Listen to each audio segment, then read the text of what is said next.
ಸಾಲವನ್ನ ಪಡೆದುಕೊಳ್ಬೇಕು ಆದ್ರೆ ನಮ್ಗೆ ಕ್ರೆಡಿಟ್ ಸ್ಕೋರ್ ಇಲ್ಲ, ಸಿಬಿಲ್ ಸ್ಕೋರ್ ಇಲ್ಲ, ಸಿಬಿಲ್ ಸ್ಕೋರ್ ಇತಿಹಾಸನೇ ನಮ್ಗೆ ಗೊತ್ತಿಲ್ಲ. ನಾವು ಹೊಸದಾಗಿ ಸಾಲ ಪಡಿತಿರ್ತಕ್ಕಂತ ಸಾಲಗಾರರು. ನಾವ್ ಏನ್ ಮಾಡ್ಬೇಕು, ನಮ್ಗೆ ಹಂಗಾದ್ರೆ ಸಾಲ ಸಿಗಲ್ವಾ ಅಂತ ಯೋಚನೆ ಮಾಡ್ತಿರ್ತಕ್ಕಂಥವ್ರಿಗೆ ಇದೀಗ ಕೇಂದ್ರ ಸರ್ಕಾರ ಗುಡ್ ನ್ಯೂಸ್ ಕೊಟ್ಟಿದೆ. ಯಾವುದೇ ಕ್ರೆಡಿಟ್ ಸ್ಕೋರ್ ಹಿಸ್ಟ್ರಿ ಇಲ್ಲ ಅಂದ್ರೂ ಕೂಡ ನಿಮ್ಗೆ ಸಾಲ ಸೌಲಭ್ಯ ಸಿಗತ್ತೆ. ಹಾಗಾದ್ರೆ ಏನಿದು ಹೊಸ ಸುದ್ದಿ? ಇದರ ಬಗ್ಗೆ ಡೀಟೇಲ್ಸ್ ಅನ್ನ ಕೊಡ್ತಾ ಹೋಗ್ತೀನಿ. ಅದಕ್ಕಿಂತ ಮೊದಲು ಕರ್ನಾಟಕ ನ್ಯೂಸ್ 9ಗೆ ಸ್ವಾಗತ. ನಾನು ವಿಮಲಾ ನಾಗರಾಜ್. ಹೌದು ಸ್ನೇಹಿತರೆ, ಇದೀಗ ಮೊದಲ ಬಾರಿ ಸಾಲ ಪಡಿಬೇಕು ಅನ್ನೋರ ಕಥೆಯನ್ನ ಕೇಳೋರಿಲ್ಲ ಅಂತ ಹೇಳಬಹುದು. ಯಾಕಂತಂದ್ರೆ ಯಾವುದೇ ಸಿಬಿಲ್ ಸ್ಕೋರ್ ಇಲ್ಲದೆ, ಕ್ರೆಡಿಟ್ ಹಿಸ್ಟ್ರಿ ಇಲ್ದೇರಾನೆ ಯಾರಿಗೂ ಕೂಡ ಇದೀಗ ಬ್ಯಾಂಕ್ಗಳಾಗಿರಬಹುದು, ಖಾಸಗಿ ಸಂಘ ಸಂಸ್ಥೆಗಳಾಗಿರಬಹುದು ಸಾಲವನ್ನ ಕೊಡೋದಿಲ್ಲ. ಈ ಒಂದು ವಿಚಾರಕ್ಕೆ ಸಂಬಂಧಪಟ್ಟಂತೆ ಕೇಂದ್ರ ಸರ್ಕಾರ ಒಳ್ಳೆಯ ನಿರ್ಧಾರವನ್ನ ತೆಗೆದುಕೊಂಡಿತ್ತು. ಕ್ರೆಡಿಟ್ ಸ್ಕೋರ್ ಅಥವಾ ಸಿಬಿಲ್ ಸ್ಕೋರ್ ಹಿಸ್ಟ್ರಿ ಇಲ್ಲ ಅಂದ್ರೂ ಕೂಡ ಇದೀಗ ನಿಮ್ಗೆ ಸಾಲ ಸಿಗುತ್ತೆ. ಹೌದು, ಹಣಕಾಸು ವ್ಯವಸ್ಥೆಯ ಬಾಗಿಲನ್ನ ಇದೀಗ ಹೊಸ ಸಾಲಗಾರರಿಗೆ ಈಗ ಕೇಂದ್ರ ಸರ್ಕಾರ ತೆರೆದಿಟ್ಟಿದೆ ಅಂತ ಹೇಳಬಹುದು.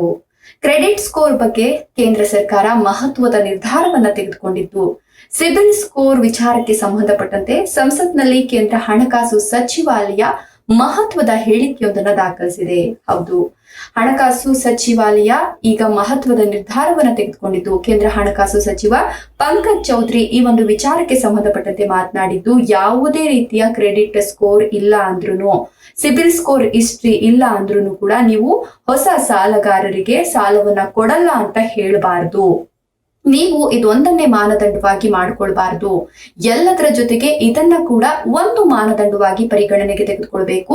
ಆದ್ರೆ ಕ್ರೆಡಿಟ್ ಸ್ಕೋರ್, ಸಿಬಿಲ್ ಸ್ಕೋರ್ನೇ ನೀವು ಮೇನ್ ಮಾನದಂಡ ಅಂತ ಯಾವುದೇ ಕಾರಣಕ್ಕೂ ಹೇಳ್ಕೊಳಕ್ ಹೋಗ್ಬೇಡಿ.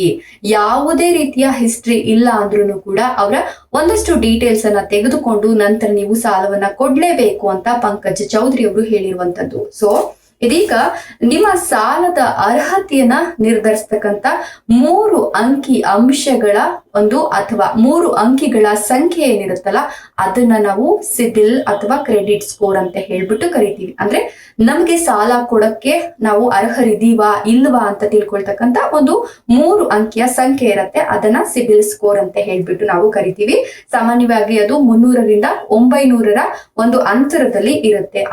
300ರಿಂದ 900 ಕೂಡ ಸಿಬಿಲ್ ಸ್ಕೋರ್ ಅಥವಾ ಕ್ರೆಡಿಟ್ ಸ್ಕೋರ್ ಅಂತ ಹೇಳ್ಬಿಟ್ಟು ಅದನ್ನ ಪರಿಗಣನೆಗೆ ತೆಗೆದುಕೊಳ್ತಾರೆ. ಸೊ ಸಾಲ ಮರುಪಾವತಿ ಮಾಡಲು ನಾವು ಎಷ್ಟು ವಿಶ್ವಾಸಾರ್ಹರು, ಕಡಿಮೆ ಬಡ್ಡಿ ದರದ ಸಾಲ ಯಾವಾಗ ಸಿಗುತ್ತೆ, ಇದೆಲ್ಲವನ್ನ ಕೌಂಟ್ ಮಾಡ್ಲಿಕ್ಕೆ ನಾವು ಏನಾದ್ರೂ ಸಿಬಿಲ್ ಸ್ಕೋರ್ ಅನ್ನ ಚೆನ್ನಾಗಿ ಇಟ್ಕೊಂಡಿದ್ವಿ ಅಂತಂದ್ರೆ ಸ್ವಲ್ಪ ನಮ್ಗೆ ಕಡಿಮೆ ಬಡ್ಡಿ ದರ ಸಿಗುತ್ತೆ, ನಾವು ಮತ್ತೆ ಸಾಲವನ್ನ ಪಡೆದುಕೊಳ್ಳಕ್ಕೆ ಅರ್ಹರಿದ್ದೀವಿ ಅನ್ನುವಂಥದ್ದು ಒಂದಷ್ಟು ಮಾನದಂಡಗಳು ಇರುತ್ತೆ. ಅದನ್ನೇ ಸಿಬಿಲ್ ಸ್ಕೋರ್ ಅಂತ ಹೇಳ್ಬಿಟ್ಟು ಕರೀತಾರೆ. ಸೊ ಸಿಬಿಲ್ ಸ್ಕೋರ್ ಹಿಸ್ಟ್ರಿನೇ ಇಲ್ತಕ್ಕಂಥವ್ರಿಗೆ ಹೇಗ್ ಸಾಲ ಕೊಡ್ತಾರೆ ಅಂತ ನೀವು ಕೇಳಬಹುದು.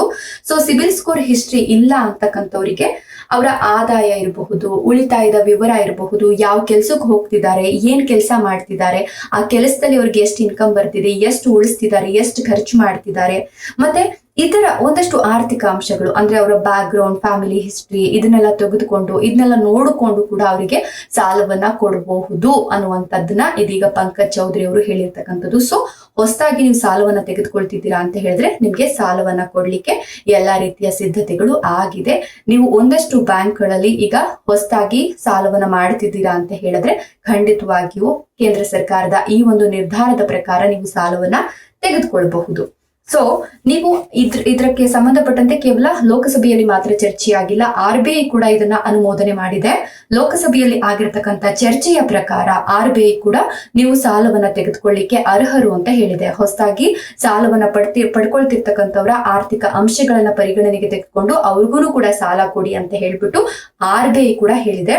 ಸೊ ಇದರಲ್ಲಿ ಮುಖ್ಯವಾಗಿ ವಿದ್ಯಾರ್ಥಿಗಳಿಗೆ ಯೂಸ್ ಆಗುತ್ತೆ ಅಂತ ಹೇಳಬಹುದು. ಯಾಕಂತಂದ್ರೆ ವಿದ್ಯಾರ್ಥಿಗಳು ಹೈಯರ್ ಎಜುಕೇಶನ್ ಮಾಡ್ಬೇಕು ಅಂತ ಹೇಳಿದ್ರೆ ಅವರಿಗೆ ಸಾಲ ಸೌಲಭ್ಯ ವ್ಯವಸ್ಥೆ ಬೇಕಾಗುತ್ತೆ. ಬಟ್ ಅವ್ರಿಗೆ ಯಾವುದೇ ರೀತಿಯ ಬ್ಯಾಕ್ ಗ್ರೌಂಡ್ ಇರೋದಿಲ್ಲ, ಸಾಲವನ್ನು ತೆಗೆದುಕೊಂಡಿರ್ತಕ್ಕಂಥದ್ದು ಇರಬಹುದು, ಕ್ರೆಡಿಟ್ ಸ್ಕೋರ್ ಇರಬಹುದು ಅಥವಾ ಸಿಬಿಲ್ ಸ್ಕೋರ್ ಇರಬಹುದು, ಇದ್ರ ಬಗ್ಗೆ ಯಾವುದೇ ಹಿಸ್ಟ್ರಿ ಇರೋದಿಲ್ಲ. ಅಂತ ವಿದ್ಯಾರ್ಥಿಗಳಿಗೆ ಹೆಲ್ಪ್ ಆಗುತ್ತೆ.